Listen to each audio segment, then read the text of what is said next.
Matt Blanch, welcome to Future Proof. Thank you very much, Penny. Pleasure to be here. Tell us a little bit about who you are as a human being. I'm currently a Year 12 student, 17, and I'm really interested in psychology and philosophy particularly, but academia in general.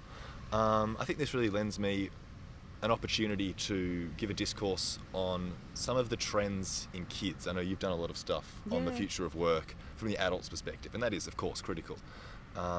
But I think really kids are the future. If we're talking about the future, how can you not talk about children? So I hope to shed a bit of light perhaps on some changes, some trends for kids at the moment. I love it. Now, you and I met because I had the opportunity to bring one of the Fearless Masterclasses that we run as a pilot into Carey Grammar, and I was quite impressed with your perspectives on things, and then hauled you into one of my Humanising the Future of Work panels and got you to share some perspectives. So let's pick up on that conversation today, because I thought what you had to say was so insightful and has stimulated a number of conversations thereafter with myself and a number of peers. Talk to us first of all about what you're observing in the context of the future that's actually got you excited. I think, and I'm probably not saying anything especially new here, but opportunity is what the future presents. Yep. And I think we're seeing opportunity that we've not really experienced before. We look at the Industrial Revolution as the only thing even vaguely comparable to what we see now. The Industrial Revolution brought about what we see as modern standards of child mortality, of health, well-being, and happiness ultimately, the ability to have spare time. If you look back in history, only the very wealthy could have spare time before the development of middle class. Of course, spare time is what we use to have a good time. So I think the Industrial Revolution is really significant as it mechanized our muscles. It mechanized the ability to do physical labor, which allowed us to do a whole load of things: transport, factories, automation, really foundationally changing things. What I see as the future being is the potential to mechanize our cognitive abilities, to mechanize our brains, which is terrifying. If you think about it, it's terrifying, the fact that you can create something that can think like a human. But it's also amazing because it infinitely increases our intellectual abilities. If we can pass off the tasks of coming up with new drugs, coming up with new medical practices to a machine that can do it 5 times as fast as a human, then that 100 times more efficiently. That's right. Yeah. Without the same mistakes, in terms without of accuracy, the failures. Yeah. Then surely that provides a wonderful opportunity to increase our innovation and increase our intelligence. I've heard a lot of things about the future being an opportunity for humans to innovate. Absolutely is. But I wonder if there's also an opportunity for innovation itself to change. As the machines get smarter, if you like, though a scary concept, there's an opportunity for our actual development, our actual approach to learning to change. If you look at the Industrial Revolution as, this is the way I see it, the Industrial Revolution was a mechanizing of our muscles, of our labor, of our ability to make things. Yep. The future could be a cognitive revolution, a mental revolution, where we actually have a completely different outlook on thinking, on doing things with our minds. I mean, you're speaking to my heart. It's like every time I talk about this stuff, it's like we're at this unique moment in time where we can reconceptualize what work and life looks like. These are constructs that we've created as human beings, yeah? They're totally open for disruption, like every individual and every industry is.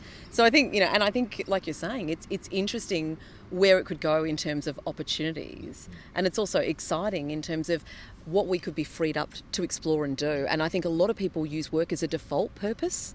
Yeah, because they've never had the time or the space to actually think about what truly matters to them and then where they would invest that energy to make that or to realise that in their life. And we could potentially provide them with that space. Yeah. Talk to us a little bit about what's got you disturbed about the future.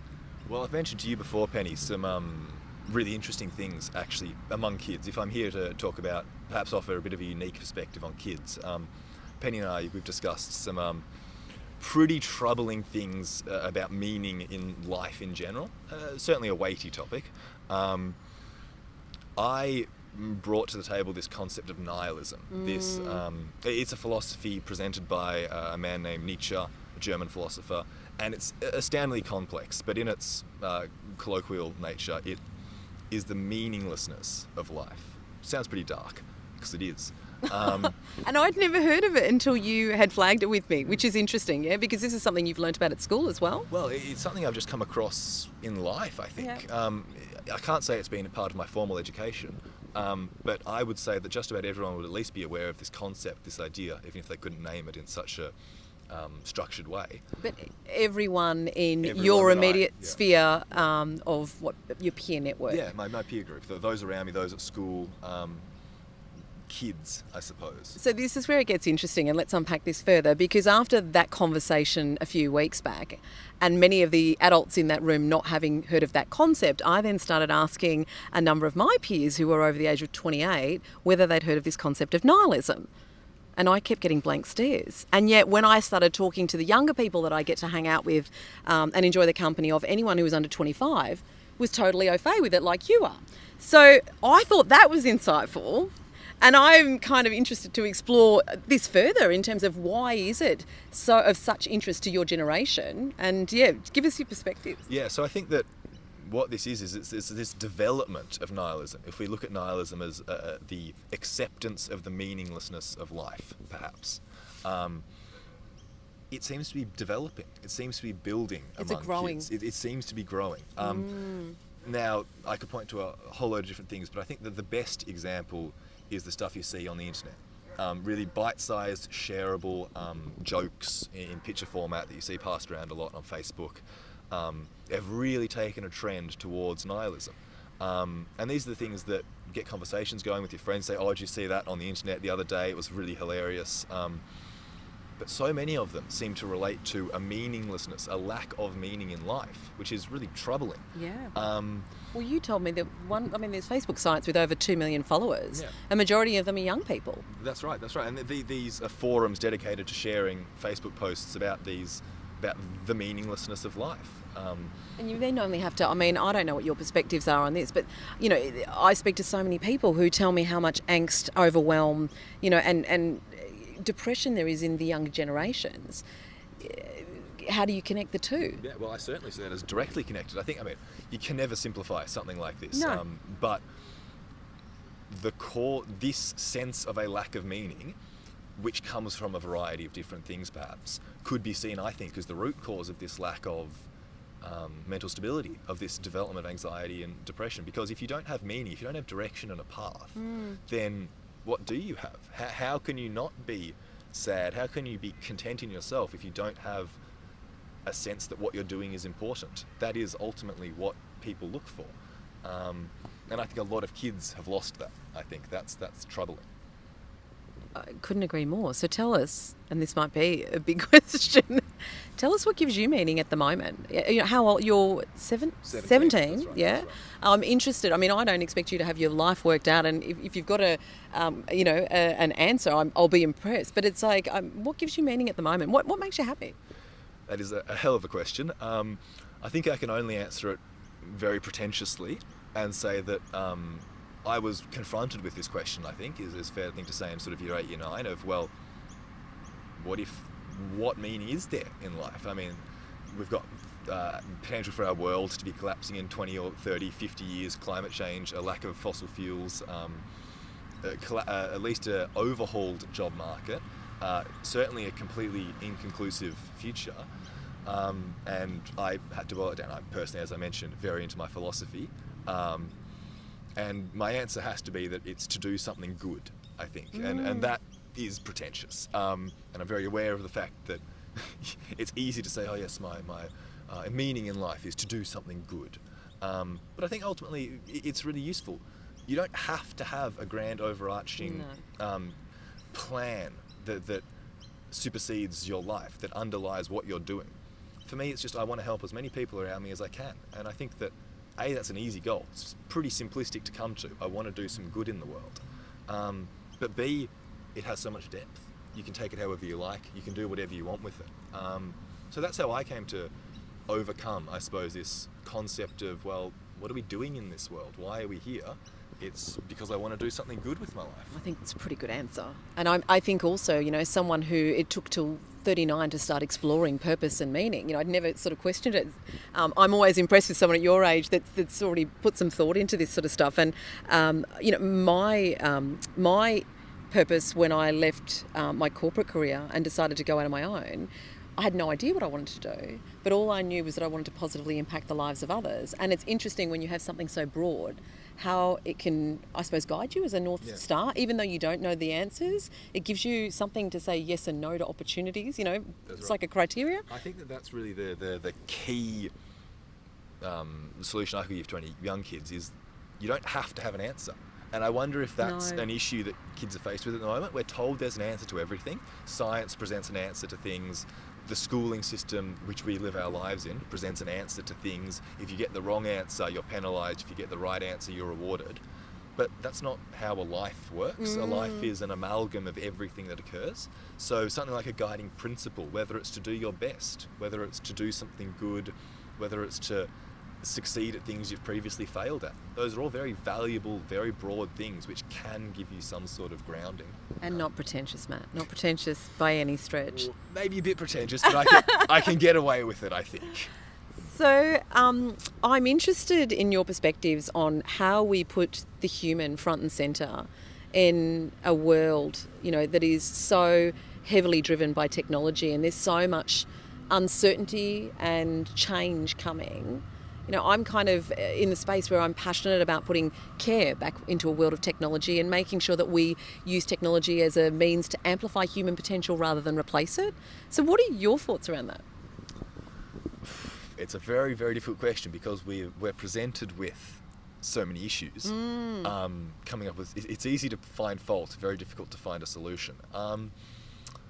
For me, I think education is where it has to lie. Yeah. I think coming from the perspective of someone going through education, whose all their friends are going through education, technology has the potential to completely revolutionise education, I think. And I think that that's a fantastic thing. We've already seen the integration of technology in computers and in interactive screens and all those sort of things in the school classroom, and that is critical. But I mean, I've heard from some quite intelligent, quite relevant people in these spheres, ideas of completely revolutionising a standard schooling system and instead replacing it with teacher bots. A bot that can tailor itself specifically to each individual as they go through school. So a teacher stands up in front of a classroom and teaches a class of 25. They have to aim to the average. Fair enough. You've got 25 kids there. You can't cater to each one individually as much as you may try, and you may do it somewhat, but you're never going to do it properly. This means that you're encouraged to be average. Excellent students are held back. Struggling students are forced into something that they're physically incapable of doing at this doing. And that's just horrendous. So I think that the potential, obviously you need teachers. Teachers need to moderate, teachers need to be involved. But the potential to include some sort of technology that monitors and streamlines the process of catering to each individual, and perhaps in the future even does that catering itself, could be a fantastic way of using the development of cognitive technology to improve our human aspects and our human development in the future. I love that. So could you tell me one thing you would change about the current education system if you had the opportunity to? It could be absolutely anything. I think my biggest concern has been this encouragement of the average, I think. And it's simply, I think, the nature of an institution. When you bring a lot of people together, you can't cater to every individual at the moment. But I've noticed so many times in a classroom where intelligent kids say something and it has to be reworked, people aren't encouraged to reach up. Instead, the people that are up are encouraged to reach to the middle. If I were in a, despite my many efforts, I have no talent for the fine arts. And if I were in an art classroom, I would work as hard as I possibly could to understand the language that's used in this art scenario, because I don't understand it. But in a humanities context, which I have some capabilities with, I'm often asked to reword statements that I present, not because they're wrong or unnecessary, but because the language is of a different caliber to what's expected in a schooling classroom. And I find that quite curious. You're in an academic institution, shouldn't you be encouraging the language of academia? But you can't, because so many people are in a classroom and perhaps 10 or 20% of it want to learn that particular language, that particular jargon for each subject. So I think, and I mean that's only one side of it. That's the excellent side, or the side that is doing apparently too well when you consider the average. I have great sympathy for people who are boxed in to a education establishment, I suppose, where they simply aren't fit for. That's perhaps not the right language. This is not what it's not their desired way of learning. That's right. It's interesting. I met a 20-year-old the other day, and he left school when he was 16, and I was like, "What is it that made you leave school?" Because he's a lovely kid, he's got potential, and he said they just didn't know how to help me to learn. Mm-hmm. Well, I think it is such a linear system, such a one-directional system, and if you don't fit in that direction, you don't work. So I think kids that struggle, kids that don't fit in this system, are inherently left behind because that's not the way they want to be doing things. But then when they're left behind, no matter how many learning development systems you have, no matter how many learning assistance systems you have, you're ultimately going to continue to fall further behind if you're already falling behind. And that, I think, this sense of where you have to reach a certain level, if you're above it, you have to come down, if you're below it, you have to come up, regardless of what your intent is, regardless of what your perspective is really a big issue with education at the moment, I think. So the last thing I want to ask you, because this is all about future-proofing, and future-proofing happiness in work and life, so that you can live a life with meaning if you want to do good in the world, for example. Talk to us a little bit around any, I suppose, advice you would have for hacks for future-proofing. Anything you're doing for yourself? I think communication has to be front and centre in the future. I mean, really, humans are what's going to remain constant without a doubt. Humans are going to be important in the future. Now, I think that's a fair statement. As long as we have a society, there's going to be humans. And so that means if you can interact with other humans, if you can convince them of your ideas, or if you can share other information with them, if you can attempt to see different people's perspectives, then that's going to allow you to access things that you otherwise couldn't access. So I think developing communication, being able to present to people, but also being able to listen to people, being able to speak and listen to people is a hugely valuable tool, because it doesn't go away. It doesn't lose its value as things change. I also think that it's just taking opportunities. It's taking opportunities in a work sense, taking opportunities to develop yourself, to be a better worker, to fit in better with the system that's expected of you. But it's also to take opportunities that do something different, I think. It's so easy to get caught in the patterns of life, and that can be a real detriment to a lot of people, I think, where something new comes along that they've not experienced before, or that they're not used to experiencing, and so they turn it down. I think the most satisfaction comes from doing something that's not happened before. It comes from changing something. So that'd be my top tip, would be to do things differently occasionally, whatever they may be. It's totally aligned to one of my key messages around getting comfortable with discomfort. Because I've found in my experience, when I do the things that are most uncomfortable, even though it's painful at the time, what happens on the other side of that is quite amazing. It's where the magical stuff happens. Thank you so much for joining us on Future Proof today in the park. It's been fantastic. What a lovely setting. Thank you very much, Penny. And if you've liked what you've seen today, we'd love for you to subscribe below and join us for future episodes of Future Proof. Bye for now.